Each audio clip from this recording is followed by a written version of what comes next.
Indigenous peoples of Russia. Yana, you have the floor. Thank you. Thank you, Madam Chair. UNDRIP Article 44 states, all the rights and freedoms recognized herein are equally guaranteed to male and female indigenous individuals. The declaration obliges states to abstain from violations of the rights of indigenous peoples. Today, however, we clearly see how the Russian government not only violates indigenous rights domestically, but treats the rights of indigenous peoples at the international level in a manipulative manner. We have reached a point where indigenous peoples themselves invincibly start to violate the rights of their own kin instead of joining the struggle for the defense of our rights. Divide and conquer is an old strategy of the Russian Empire. The Russian government used indigenous peoples as propaganda tools at all levels, including, unfortunately, United Nations. They have forced us to leave the country because we spoke truth to power.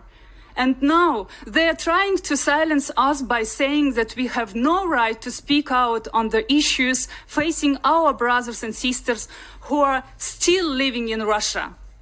Let me assure you, those of us who had to leave homeland due to reprisals by the state or due to harassment by corrupt businesses acting in collusion with the state have not become less indigenous. We also have not become less vocal about the rights of indigenous peoples.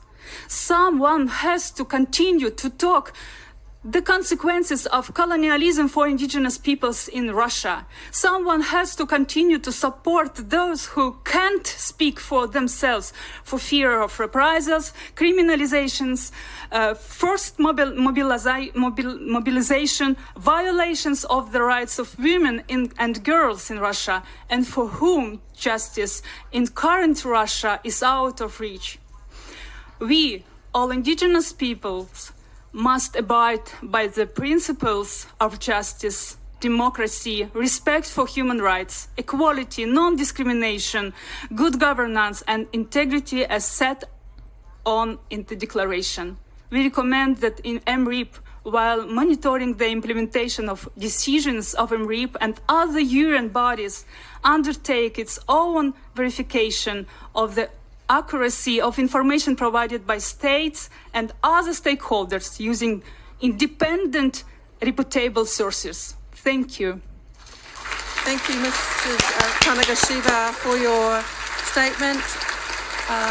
We've got time for one more speaker, so I'd like to give the floor to Celeste Haidani from the BC